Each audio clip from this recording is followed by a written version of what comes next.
Saúdo a amada igreja com a doce e santa graça e paz do Senhor Jesus. Já tem uns 35 anos sem ouvir uma dessa, né, irmão? Provérbios capítulo 11, versículo 1, vai ser o texto que nós vamos ler hoje. E esse louvor do ofertório, como o pastor falou, é lindo, ele é um pouco antigo. E me lembra também uma música antiga que ficou no meu coração hoje o dia todo hoje no meu coração ficou essa música, que diz assim: em adoração, aleluia, eu me rendo a ti, tu és como um rio de águas vivas, flui dentro de mim, és manancial, fonte inesgotável, traz vida ao coração, como o rei Davi, quero te louvar, minha alma canta a ti, Senhor, em adoração. Digno és de louvor,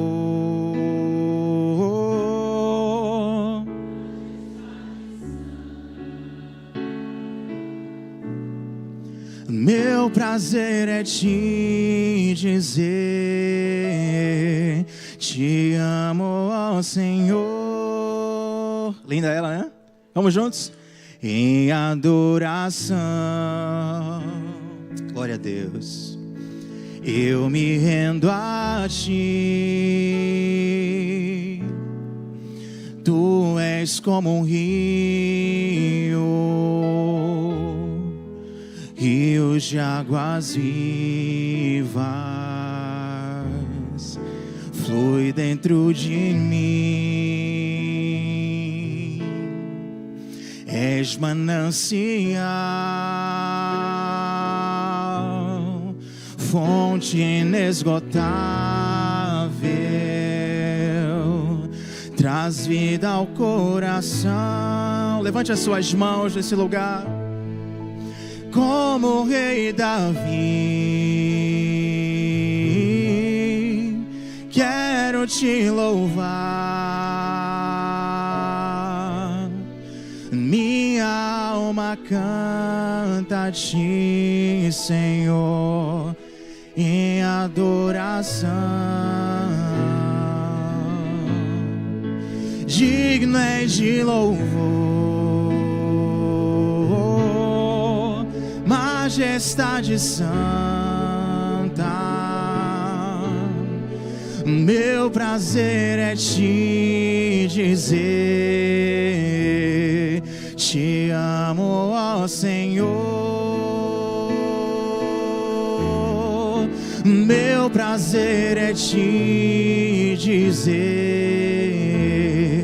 te amo, ó Senhor.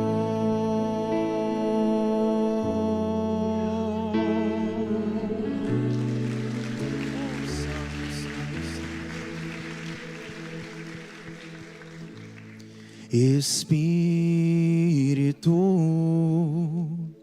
enche a minha vida. O Senhor Jesus está aqui. O Senhor Jesus está aqui. Enche a minha vida, enche-me com teu poder, pois de ti eu quero ser. Espírito, enche o meu. Espírito, enche a minha vida, vamos juntos. Espírito,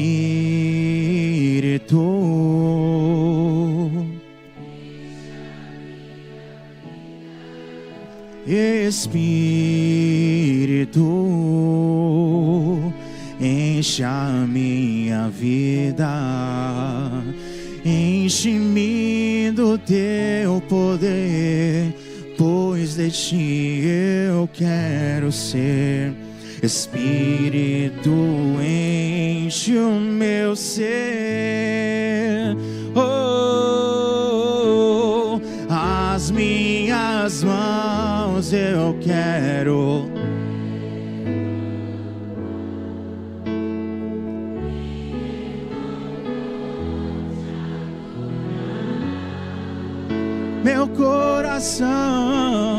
Meu coração derrama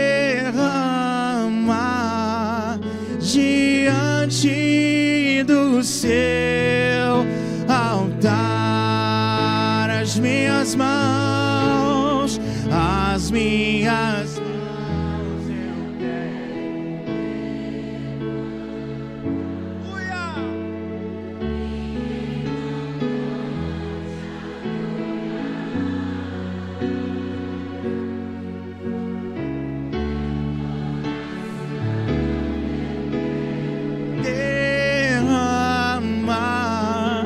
Diante do seu altar, diante do seu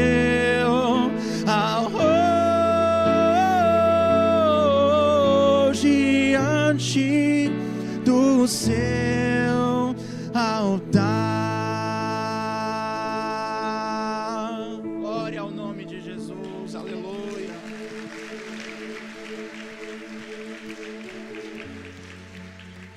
Se deixar, a gente vai aqui, né? Mas vamos ler um versículo para dizer que é pregação, depois a gente canta de novo. Provérbios capítulo 11, versículo 1. E eu sei que muitas pessoas já me acompanham aqui no devocional diário. Eu faço todos os dias de segunda a sexta no meu canal do YouTube. E para quem quiser saber onde achar o canal do YouTube, quem quiser saber como entrar num grupo exclusivo do WhatsApp, onde eu mando minhas anotações pessoais de todos os devocionais, vai lá no meu Instagram, @tbatista8. Vai depois do culto, o culto vai ficar gravado, você esqueceu o Instagram, você volta depois da gravação. Mas por que eu chamo a atenção para isso? Porque nessas últimas semanas, nós estamos estudando Provérbios, parte a parte. Tem dia que a gente estuda um capítulo inteiro, tem dia que a gente estuda só um versículo. E hoje foi um desses dias onde nós estudamos só um versículo. E coincidentemente, ou jesuicidentemente, eu gosto muito do culto de quarta-feira, dentre muitas coisas. Gosto de todos os cultos, né? É sempre muito bom estar aqui, mas em especial a quarta-feira tem aquela delícia de estar no meio da rotina. Então, provavelmente, quase todos aqui vieram da correria do trabalho, vieram da correria do dia a dia. E, ao mesmo tempo, Provérbios é um livro que você consegue tranquilamente abri-lo, não ter profundidade teológica na sua vida, você não precisa ser um estudante de teologia, para ler com clareza o que está escrito ali e aplicar diretamente na sua vida. Essa impressão é só minha ou você também tem isso? Não é verdade? Tanto que tem pessoas que, de tempos em tempos, maratonam Provérbios, isso é bênção de Deus. E hoje nos coube lá no devocional ler Provérbios capítulo 11, versículo 1. Então a pregação hoje, ela vai ser um bate-papo, vai ser uma conversa. Vai ser o nosso devocional aqui. E Provérbios 11, 1 diz o seguinte: o uso de balanças desonestas, estou lendo na NVT, é detestável para o Senhor, mas ele se alegra com pesos exatos. Talvez aí no telão até esteja com a versão diferente, não há problema. Mas eu quero repetir, o uso de balanças desonestas é detestável para o Senhor, mas ele se alegra com pesos exatos. Esse é um dos versículos mais fáceis de se entender, mas às vezes a gente mergulha só na parte rasa dele, enquanto ele tem muita profundidade para nos ensinar. Esse versículo tem como base a aplicação da figura de um elemento muito comum nos dias de hoje, que é a balança. A balança serve para muitas coisas e é um objeto muito fácil de se visualizar no dia a dia. Há quem encontre uma balança na farmácia e vai ali se pesar para saber o peso corporal. Há quem utilize a balança, por exemplo, no comércio para poder mensurar a quantidade de determinado alimento, de determinado objeto que está sendo comprado. Há quem tenha, por exemplo, a balança de precisão. na cozinha é muito útil, porque te ajuda a mensurar com exatidão uma receita que talvez você não tenha domínio. E aí você tem lá os ingredientes, 300 gramas disso, 100 gramas daquilo outro, 50 gramas daquilo outro. Aí você vai na balança de precisão e você utiliza.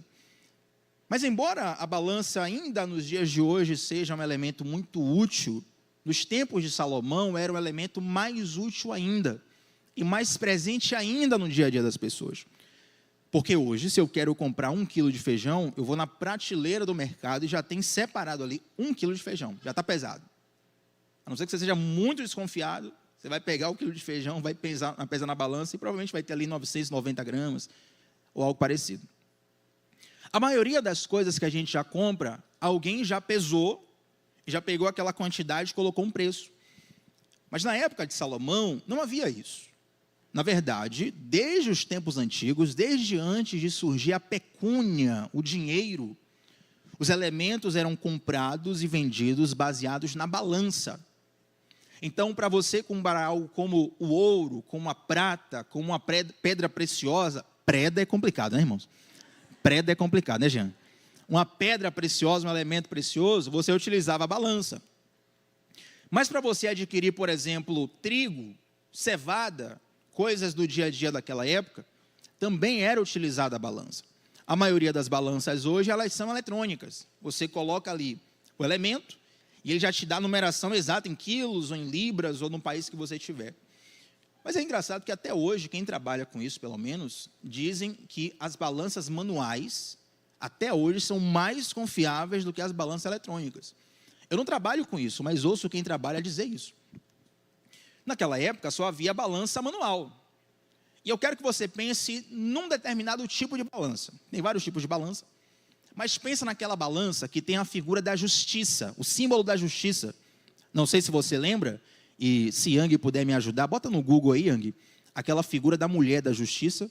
E o símbolo da justiça é uma mulher com os olhos vendados, e ela traz, se não me engano, na mão uma espada, se não me falha a memória, e na outra uma balança. Aí na balança tem 2 pratos, não é isso mesmo? Um prato de um lado, um prato do outro. Acertei aí, doutora? Acertinho, né? Glória a Deus. Então, observe que essa balança, ela precisa de 2 elementos para você pesar. Então, de um lado você coloca, vamos chutar aqui, 500 gramas de trigo, 500 gramas de cevada. E do outro lado você coloca um pezinho equivalente.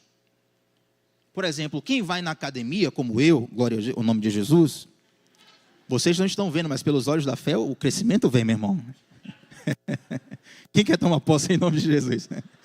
Você vai lá na academia e para você saber a carga que você está pegando, minha Nutri está aqui, Nutri Luana Almeida, sigam ela, responsável pela minha dieta e pela minha transformação, já perdi 10 quilos, não é brincadeira não, já perdi 10 quilos e muito disso tem a ver com o carinho e o trabalho de Nutri Luana Almeida, que está sempre me ajudando, glória a Deus. Depois a gente acerta lá o... Brincadeira. Mas é verdade. Quando a gente vai na academia, aí para você saber o peso que você vai pegar, você tem normalmente ali a indicação no próprio peso. 1 quilo, 2 quilos, 3 quilos, 10 quilos, infinitos quilos. Às vezes é pela cor, né? O peso de cor tal tem X peso, o outro tem Y peso. É muito fácil de visualizar isso. Então, se você estivesse no tempo de Salomão, você colocaria uma quantidade de trigo de um lado e uma anilha dessa de academia do outro, para poder saber quanto tem ali. Então, isso aqui é muito fácil de visualizar. Aí o que acontecia? Infelizmente, a desonestidade não é algo só do nosso tempo. Naquele tempo, já haviam pessoas que tinham chamados pesos falsos. Então, se eu fosse um vendedor desonesto, eu colocaria um peso falso para te cobrar a mais do que o que você está comprando. E se eu fosse um comprador desonesto, eu colocaria um peso falso para te pagar a menos do que eu estou comprando. Aí vem Salomão e coloca aqui, Provérbios capítulo 11, versículo 1. O uso de balanças desonestas é detestável para o Senhor. Mas, para ser sincero, algum de vocês estão surpresos com isso estar na Bíblia? Para ser muito sincero, a gente nem precisa ser cristão e crer na Bíblia para seguir isso aqui. Se você for desonesto numa negociação, a própria justiça dos homens tem meios e elementos para te punir, para reparar aquela desonestidade. Mas quando a gente vê Salomão dizendo o uso de balanças desonestas é detestável para o Senhor, Salomão não está falando apenas de uma prática comercial. Salomão está falando do estado do nosso coração. Porque talvez você não utilize uma balança desonesta ao comprar e vender algo. Mas existem balanças desonestas que estão no nosso coração. Por exemplo, trazendo para o contexto de igreja, que é muito fácil de visualizar, nós temos as balanças desonestas, quando nós fazemos a coisa certa com a intenção errada. Dentre todas as filosofias, só o cristianismo enfatiza com muita, desculpa a redundância, com muita ênfase a questão da intenção do coração. A intenção sozinha, ela não anda sozinha, ela não adianta. Mas a prática sem intenção, Deus também reprova. Você vai ver outras filosofias focando muito na ação, focando muito na prática, focando muito no resultado do que você faz. O evangelho não. Jesus fala assim, olha, ouviste o que disseste os antigos, se você se deitar com a mulher do teu próximo, você adulterou. Eu, porém, vos digo, se você olhar com intenção no teu coração, para mim você já adulterou. Ouviste o que disseste os antigos, se você matar o seu irmão, homicídio, assim. Eu, porém, vos digo, se você odiar o teu irmão no seu coração, você já é homicida. Então, Jesus, ele traz uma coisa para o nível mais profundo.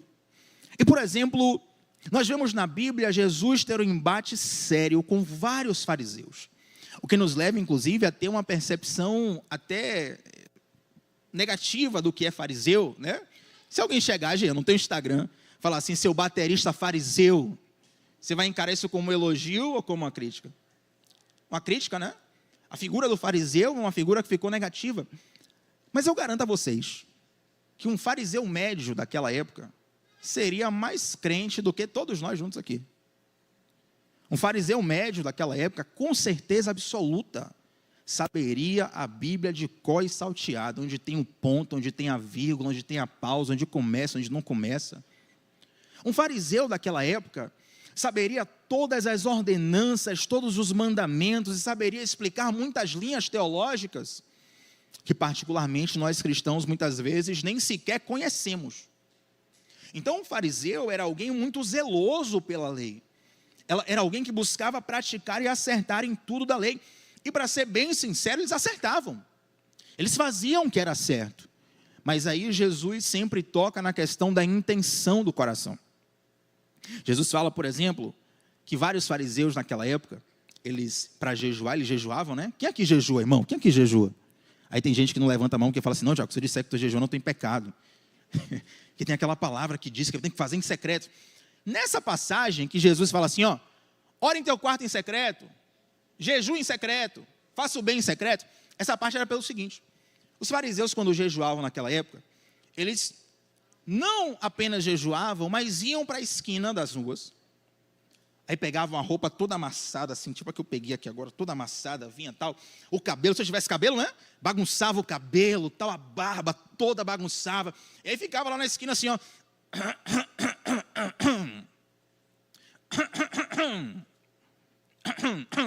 sabe Kiko chegando perto de Chaves com a bola quadrada?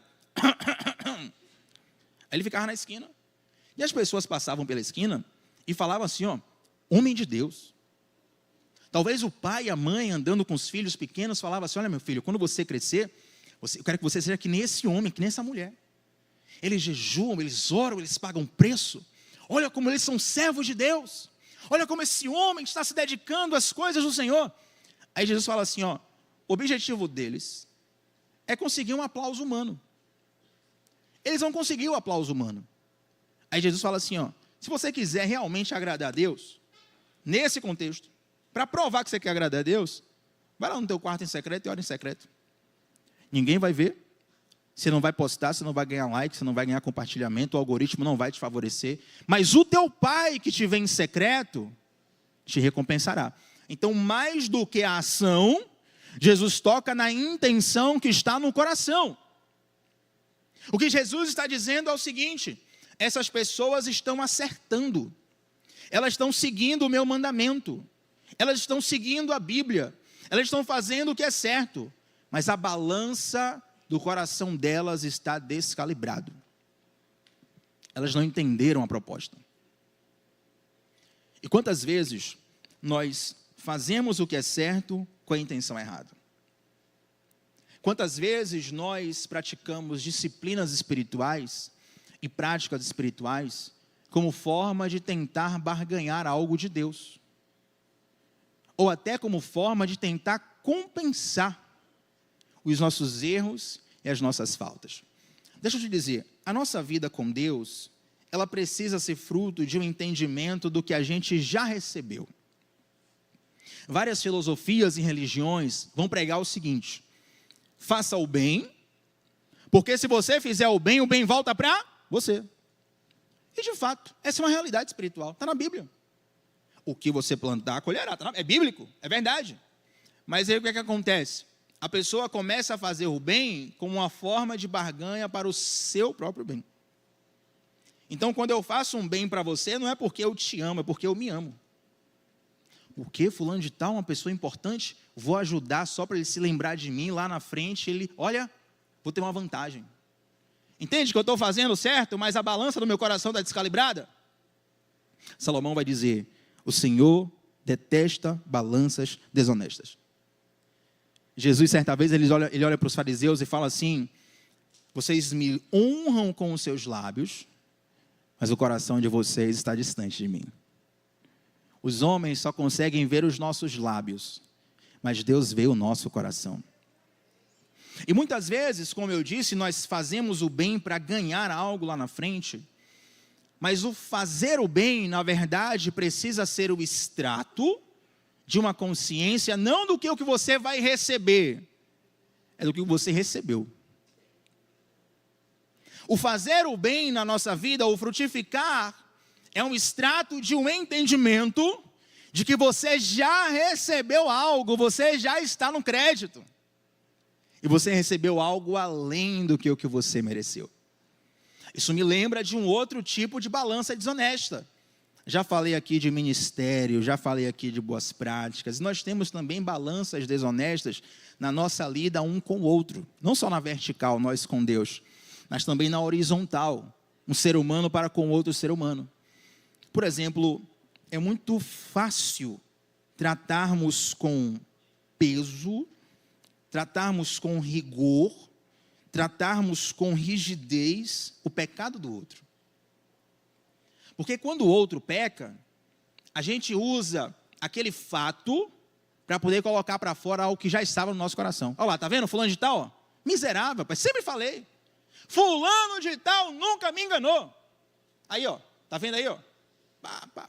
E você pega a sua rigidez, toda a sua ira, todo o seu ódio, e na verdade, você pega uma ira que está descalibrada, que está descontrolada, tal qual uma balança descontrolada, e quer jogar sobre o outro, e muitas vezes, nós somos cruéis com o pecado do outro, mas quando é o nosso pecado, não, Tiago, não é pecado não, isso aqui é minha personalidade, porque na verdade você não sabe que meu signo eu sou de Áries, e aí quem é de Áries, infelizmente, porque fulano é escorpião, é virginiano, que aí, né, tem todo um entendimento, uma constelação, e perereba, não.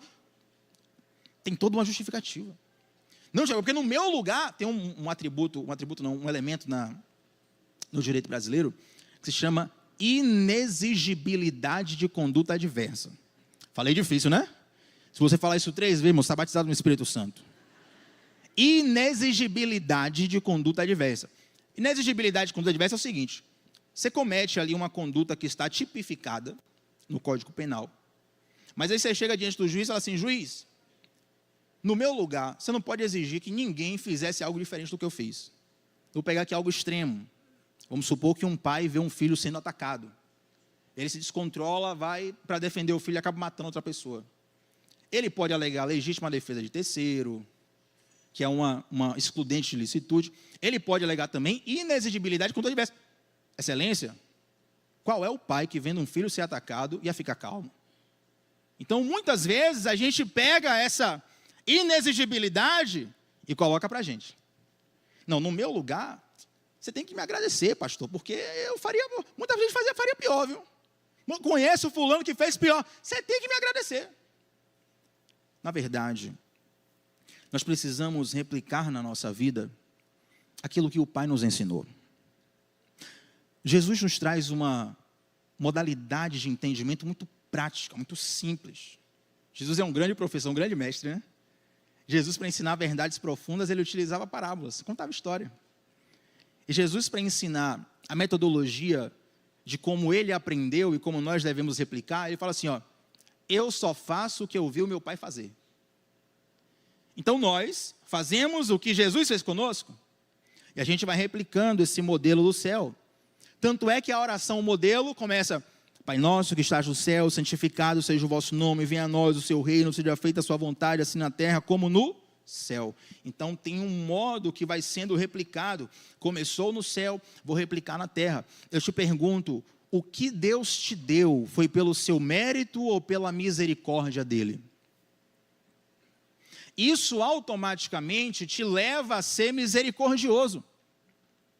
Porque quando nós merecíamos condenação, Cristo estendeu a sua mão de misericórdia.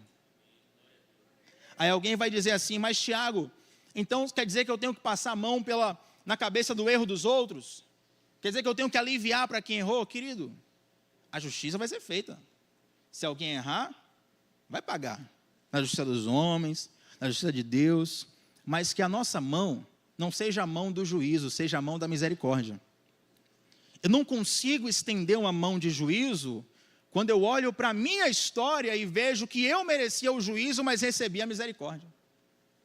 A Bíblia fala que a cada manhã as misericórdias se renovam. Até brinquei hoje no devocional, falei, olha, o devocional começa às 7h30. Antes de começar, às 7h30 o devocional, antes disso, não sei que horas, mas no fuso horário do céu, quando amanheceu, Deus derramou uma cota de misericórdia sobre a sua vida. E a Bíblia vai dizer assim, ó, as misericórdias do Senhor, elas são as causas de nós não sermos consumidos. Se Deus tirar a misericórdia dele na sua mão, meu irmão, você pode fazer campanha de 7 dias orando no monte, você pode dar o maior dízimo do Brasil, você pode ajudar na maior ação social do universo. Você vai ficar sempre carente da misericórdia do Senhor. A graça de Deus, o Senhor nos deu muito mais do que o que nós merecemos. E quando Deus nos dá algo, por exemplo, amor, graça, misericórdia, Ele nos dá uma cota para sanar nossa dívida e nos dá uma cota para nós sermos a mão de misericórdia na vida do outro. Olhe para a pessoa que está do seu lado, eu amo fazer isso. Quando estou aqui em cima, alguém faz, olhe para a pessoa que está do seu lado e fala assim, ó, você mesmo, é a parte visível do Deus invisível. Agora se a outra pessoa do outro lado ficou sozinha, porque tem um número ímpar, né? Aí você fala do outro lado também, em nome de Jesus, a pessoa não fica carente. Fala, você é a parte visível do Deus invisível. Quando Deus derrama misericórdia na sua vida, isso aqui é revolucionário para o nosso entendimento, irmão, observe. É como um filho que diz assim, ó, pai, eu estou com a dívida lá na cantina da escola. Eu comi lanche a semana inteira, não paguei, estou devendo, chutar lá, R$50. Aí o pai vai lá e dá 500. Aí o filho fala assim, não pai, mas é só R$50. R$50 eu zero a dívida. Aí o pai fala assim, ó, pague a sua dívida e compre um lanche para o seu colega. Então quando Deus derrama uma cota de amor sobre mim, Kaique, não é apenas para que eu me sinta amado. Existe uma cota para que eu me sinta amado, e existe uma cota para que eu ame o meu irmão. E o amor não é para quem merece, o amor é para quem precisa. Se o amor fosse para quem merecesse, nenhum de nós poderia ser amado, porque nós não merecemos.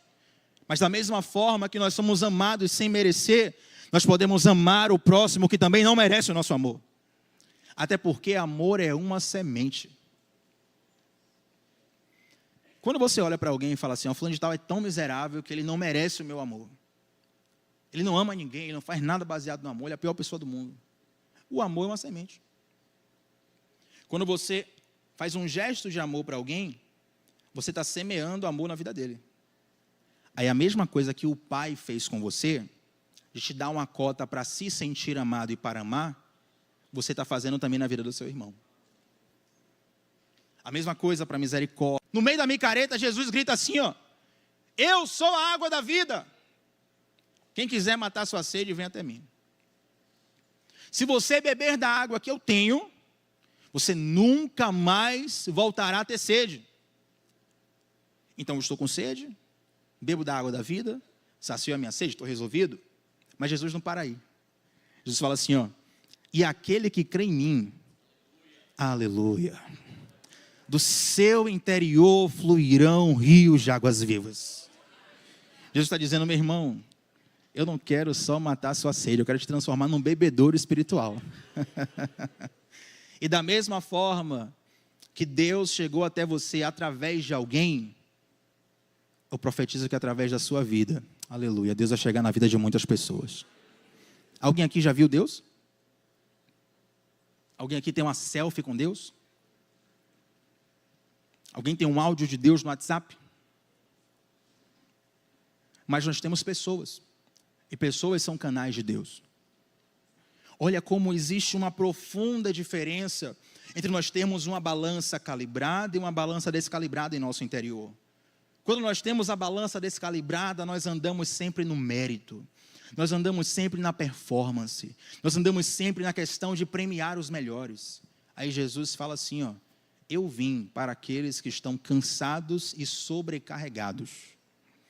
Esse termo sobrecarregados nos remete justamente à questão da balança. Quando a balança não está equilibrada, né, um lado cai e outro sobe, como diz o Ministério de Louvor às meninas. E o motivo todo mundo já conhece.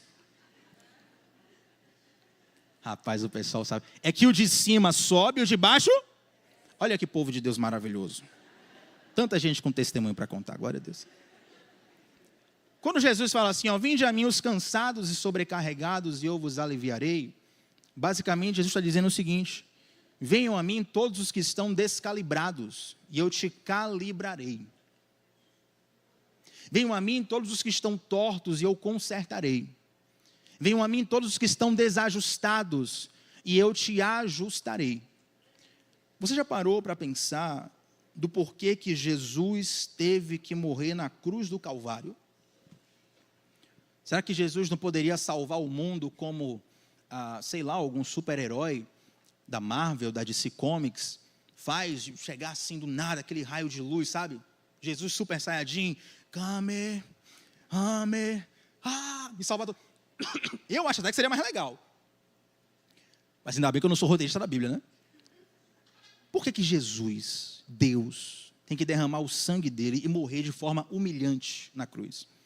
Às vezes a gente não tem noção do quão humilhante era a morte de cruz, porque a gente já cresceu numa sociedade que é cristã. Então a gente tem respeito pela figura da cruz, a gente tem veneração pela figura da cruz, a gente gosta do símbolo da cruz. Mas a cruz era o tipo de morte mais humilhante que poderia existir naquela época. Seria algo aqui que, se eu desse um exemplo sério para você entender nos dias de hoje, a live ia cair. O robô do YouTube lá ia quebrar a live, porque não, esse termo aí você não pode utilizar. Agora você imagina, por exemplo, vamos chutar aqui, né? Vamos pensar. No Império Romano, um judeu convertido fosse pregar o evangelho. O judeu já era escanteado. Não, você é estrangeiro aqui, você é romano, mas está em cima, você é judeu, poxa. Aí você agora é um judeu cristão. Sendo que os judeus cristãos de Roma, a grande maioria, eram de classe baixa.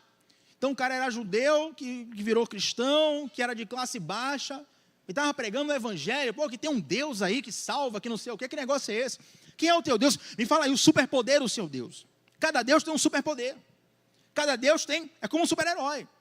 O que é que o seu Deus tem de superpoder? Não, o meu Deus é o seguinte, o meu Deus é um homem que nasceu lá no interior, lá da Judéia, e aí no auge do seu ministério, mataram ele lá, ele morreu na cruz, lá envergonhado.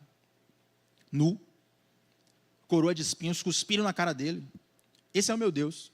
Isso seria motivo de piada para os romanos. É por isso que Paulo fala assim, ó, o evangelho de Deus é loucura para os que perecem.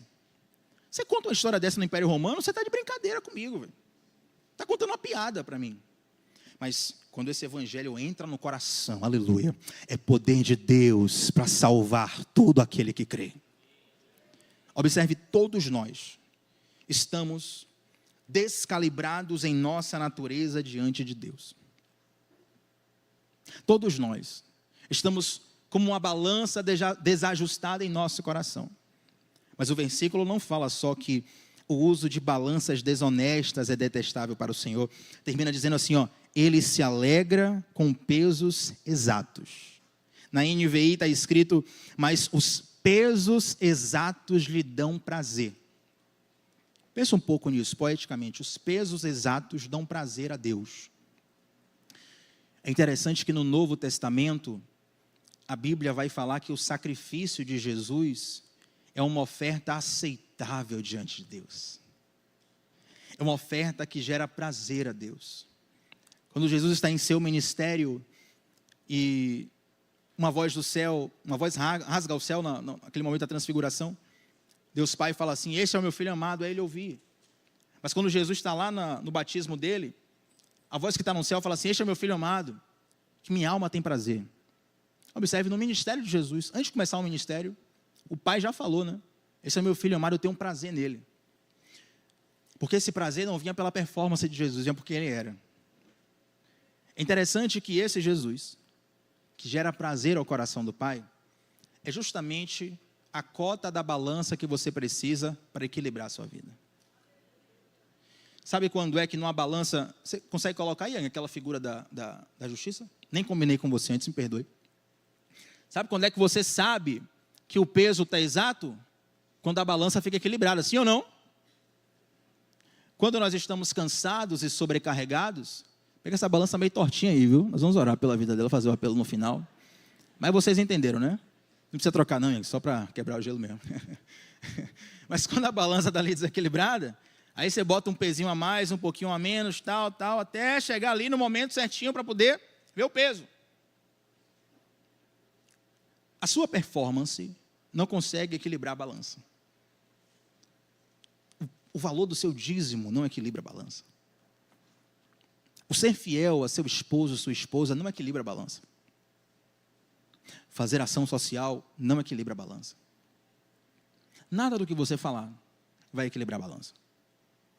Nada do que você fizer vai equilibrar a balança. O fato de Jesus ter que descer e vir à terra e morrer, mostra que toda a humanidade inequivocamente não conseguiria reequilibrar a balança. E sabe o que é que mata a mentalidade do mérito? É que a primeira pessoa a inaugurar o paraíso foi um ladrão. Imagine aí, gente.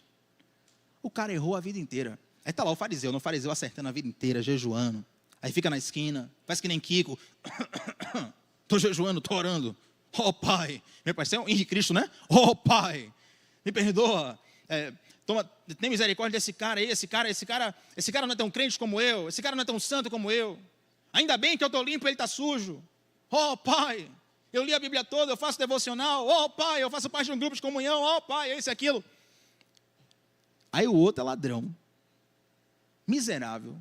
Fez mal à sociedade, errou. Deve ter prejudicado alguém. Ele está lá na cruz. Ele merecia estar lá. Impressionante, rapaz, que no meio da cruz, às vezes eu fico tentando pensar assim, como é que o cara, acho que o cara, o ladrão, o outro que foi, né, condenado, eu acho que ele pensou assim, ó, perdido por um, perdido por mil. Ele está na cruz ali, igual a Jesus, ele está provocando Jesus. Não, se você é o cara mesmo, desce aí, pô, arranja um negocinho aí para nós. Mostra aí que você é o Jesus mesmo, bam, bam, bam. Ele começou a zombar.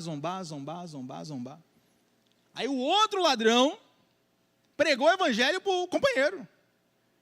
Falou, oh, cala a boca, menino. A gente está aqui porque a gente merece. Ele não. Aquele ladrão, por alguma razão, ele entendeu o evangelho. O entender o evangelho não é fruto de uma mente esforçada. O entender o evangelho é fruto de um presente que Deus nos dá. Você pode ler a Bíblia toda pelo seu esforço e conhecer cada versículo do início ao fim. Mas o evangelho só entra em você quando Jesus lhe dá. E essa experiência com o evangelho leva aquele ladrão à consciência de eu estou descalibrado e eu preciso de ajuste. Aí ele fala assim, ó, Jesus, quando você entrar lá no paraíso, lembra-te de mim. Aí Jesus fala, hoje mesmo estarás comigo no paraíso e tal. Irmão, o cara errou a vida inteira na cruz do Calvário. Ele não falou: Jesus, olha, eu estou aqui, estou errado, eu pequei, eu falhei e tal, mas eu obedeci minha mãe quando era pequeno lá e tal. Eu obedeci a professora no colégio. Não, ele falou assim: ó, Jesus, me ajuda. Ele reconheceu a insuficiência dele. E quem reconhece a sua insuficiência já mostra que de alguma forma foi alcançado pelo Evangelho. Quem tenta argumentar com Deus, quem tenta argumentar com as pessoas, de algum modo ainda está preso no nível de entendimento que não vai lhe salvar e não vai lhe transformar. Mas aquele que olha para si e reconhece as suas misérias, mostra que chegou perto de Deus. Para a gente fechar essa pregação, Yang, por gentileza, meu irmão, está surgindo tudo agora, por isso que eu não te falei antes. Bota aí a imagem do Cristo Redentor para nós. Bota a imagem do Cristo Redentor para nós aí. E olha que coisa interessante. O Cristo Redentor vai aparecer aqui agora. Pela fé. Nós cremos que vai. Em nome de Jesus, 1, 2, 3 e...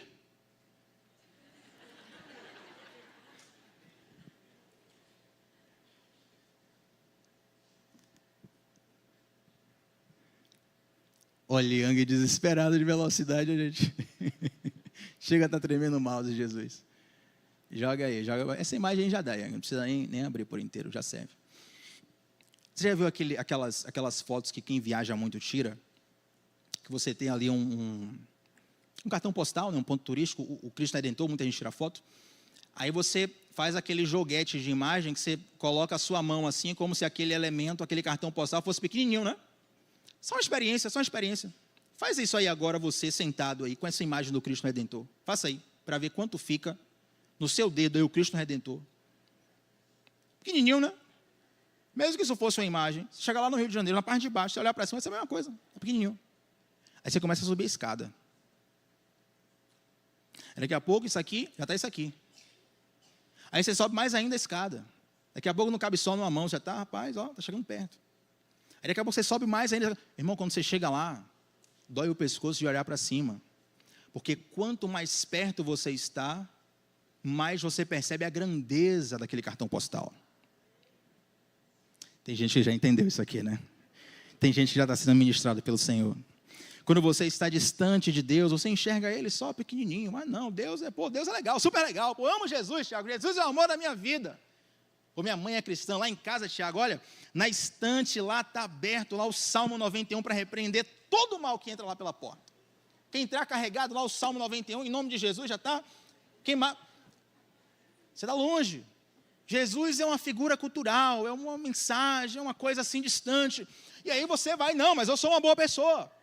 Olha, Tiago, eu não vou para a igreja, mas graças a Deus não faço mal a ninguém, Tiago. Eu pago meus impostos, sou fiel à minha esposa. Graças a Deus, Jesus está longe para ele. Ele está muito se elogiando, ele está muito, não, eu sou bom, eu sou isso, eu sou aquilo, eu estou batendo ponto, eu estou batendo cartão. Eu estou fazendo um checklist aqui certinho, Tiago. Eu.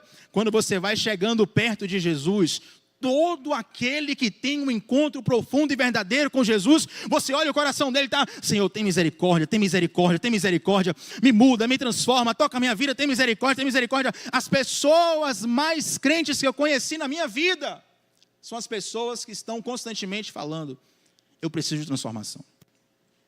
Mas não é eu preciso de transformação de vida hipócrita.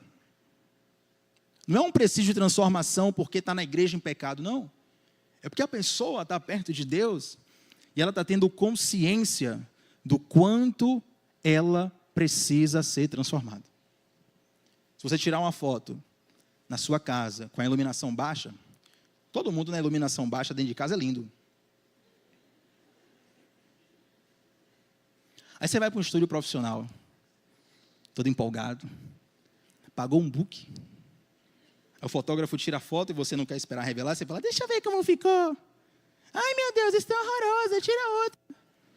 Aí tira 300 fotos. Em todas você vai estar horrorosa. É quem você é.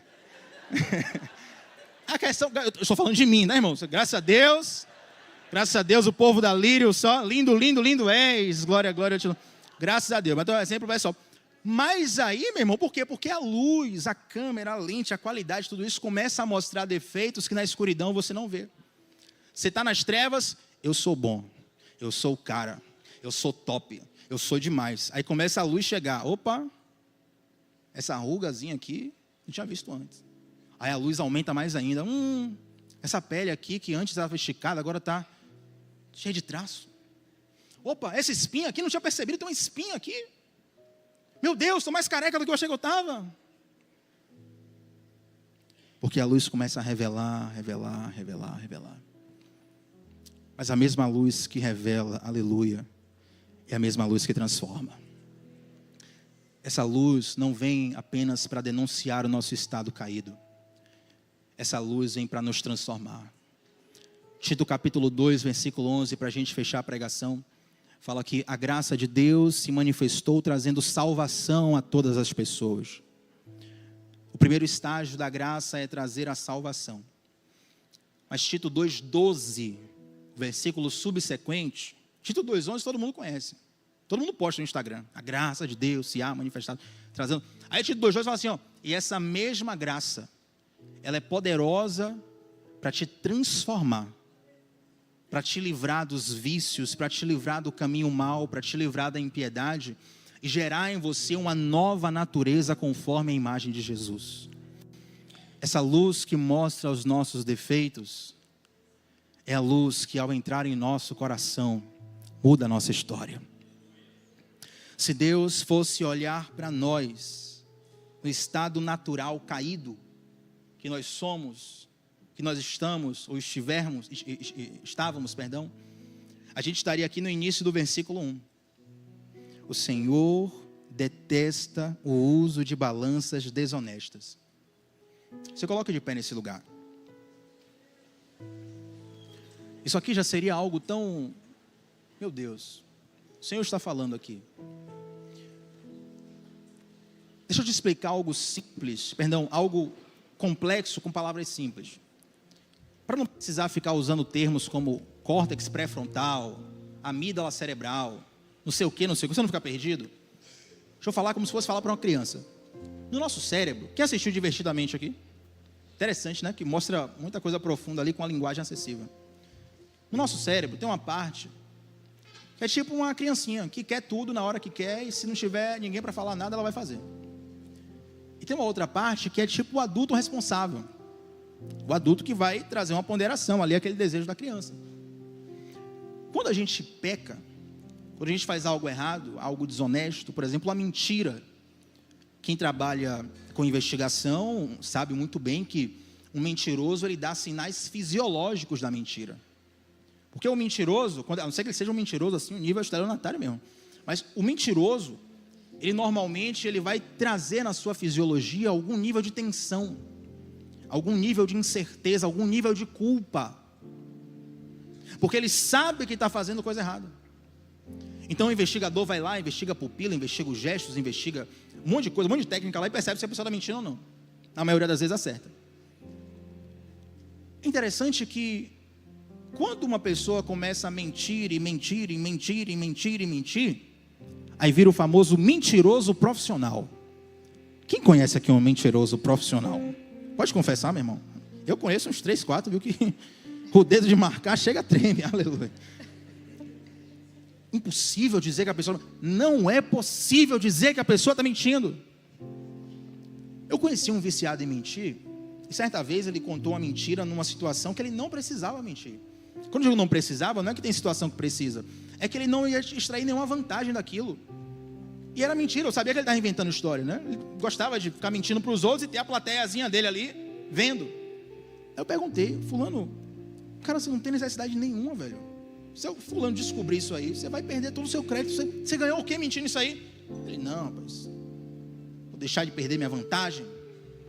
Ele se sente em vantagem, porque quando você mente, ou por exemplo, usa uma balança desonesta, o teu cérebro também entende o resultado daquilo como um benefício.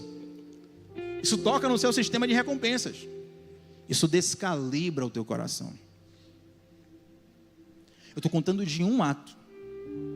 Agora pensa em diversos atos, palavras e pensamentos que nós tivemos durante toda a nossa vida. O quão descalibrada está a nossa balança. Quando você começa a mentir, vai acontecer no seu cérebro a dessensibilização. É o famoso mente que nem sente. Ele já nem demonstra sinais fisiológicos, porque ele é um mentiroso profissional. Ele vai enganar até quem tem as técnicas de perceber.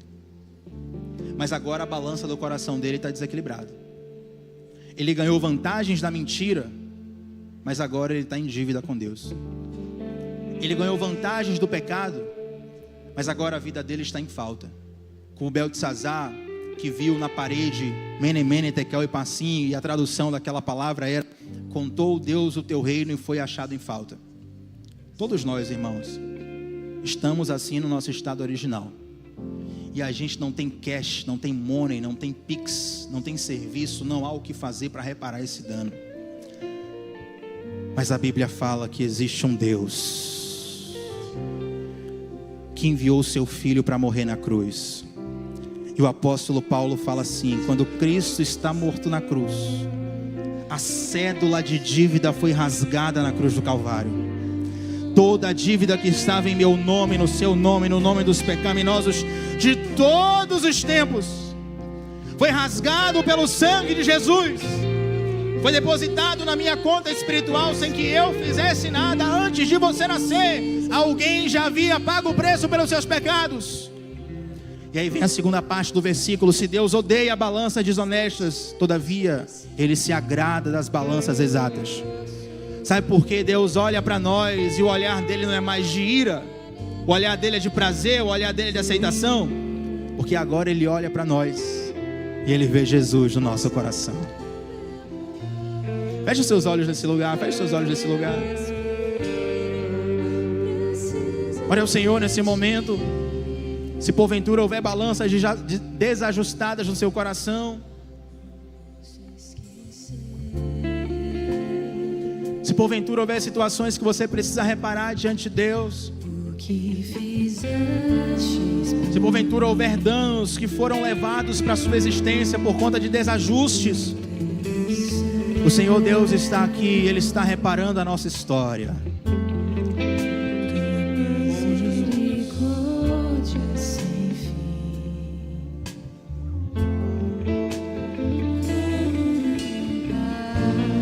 Se compadece dos filhos, assim tu me amas. Afasta as minhas transgressões, preciso de ti.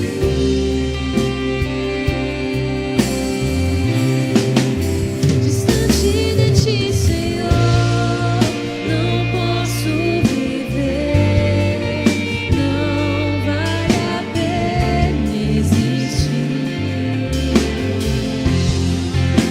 Escuta o meu clamor, mais que o ar que eu respiro, preciso de ti.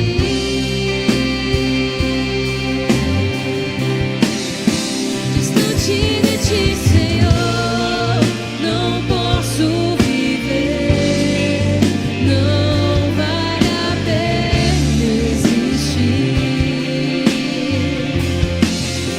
Escuta o meu clamor, mais que o ar que eu respiro, preciso de ti.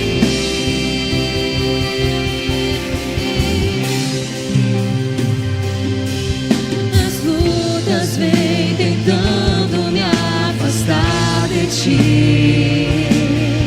Frieza, escuridão procuram me cegar, mas eu não vou desistir. Ajuda-me, Senhor, eu quero permanecer contigo até o fim. Ouça uma coisa, ouça uma coisa. Ouça uma coisa. Nós já vamos orar até esse culto, mas eu não posso encerrar aqui sem antes fazer um convite a você que entendeu que só há um que calibra de volta as nossas vidas. Em algum momento a sua vida foi descalibrada, a sua vida foi desajustada. Isso aconteceu com todo mundo. É a história de todos nós. Mas o Senhor Jesus nos alcançou. Ele pode nos tocar, Ele pode nos transformar. Eu quero fazer um convite para você que foi tocado por essa mensagem e nunca fez uma aliança pública com Jesus. Se nessa noite você quer fazer uma decisão ao Senhor, entregar a sua vida ao Senhor, o seu coração ao Senhor, a sua jornada desajustada para esse que recalibra qualquer história. O mundo não conheceu ainda uma história que Deus não possa mudar. O mundo não conheceu uma história que Deus não possa transformar. O mundo não conheceu uma balança descalibrada que Deus não possa recalibrar. Se tiver alguém aqui que quer fazer uma aliança com o Senhor nessa noite, faça um sinal com sua mão assim para a gente orar por você. Faça um sinal com sua mão. Tem alguém ali, glória ao nome de Jesus. Mais pessoas ali, glória ao nome de Jesus. Só se você nunca fez isso publicamente. Tem mais alguém aqui desse lado, glória a Deus. Mais pessoas ali, louvado seja o nome do Senhor. Quem levantou a mão, vem aqui à frente. Vem aqui à frente. Você que nunca veio aqui à frente, vem aqui à frente. Quem levantou a mão, rapidamente, vem aqui à frente. Já vamos fechar o culto. Se nunca veio, vem. Se nunca veio, vem. Vem aqui à frente, rapidamente, para a gente orar por você. Oh Senhor Jesus, santo é o teu nome, Pai. Nós te louvamos, Senhor, tu és fiel, maravilhoso, santo. Pode vir para cá, pode vir para cá, pode vir para cá. Pode virar para mim. Levante suas mãos no sinal de receber. Levante suas mãos no sinal de receber. Feche os seus olhos. Ao final vai ter o ministério de intercessão ali, terminar o culto. Feche os seus olhos. A igreja levanta a mão, como que ministrando ao Senhor. Vocês que estão aqui à frente em sinal de receber. Senhor Deus, a verdade é que todos nós somos encontrados por Ti em algum momento. Alguns no pior capítulo da história. Alguns no pior momento da jornada. Cada um no seu momento. O Senhor sabe nos encontrar. O Senhor sabe como nos alcançar. Meu Deus, cada um de nós tem os seus desajustes na alma, descalibres na alma. Mas o Senhor tem a chave, o Senhor tem a senha, o Senhor tem um modus operandi. O Senhor sabe alcançar aquilo que nenhuma mão humana consegue alcançar. O Senhor sabe mudar histórias que nenhum homem consegue mudar. O Senhor transforma diagnósticos de pessoas desenganadas, fisicamente, emocionalmente, espiritualmente. Pessoas que estão com um ponto final escrito nas suas vidas. Mas o Senhor tem um novo capítulo. O Senhor tem uma virada na história. Quão grande é o seu amor. Nós ministramos, Deus, não apenas naqueles que estão aqui à frente nessa noite, mas em todos aqueles que também já têm uma aliança contigo, mas em alguma área, em algum momento, em alguma situação da vida, precisam de um toque particular seu. Nós nos colocamos nessa noite disponíveis, Pai. Não com os nossos méritos, não com o que nós fizemos, mas nos apoiando e segurando firmemente no que o Senhor já fez.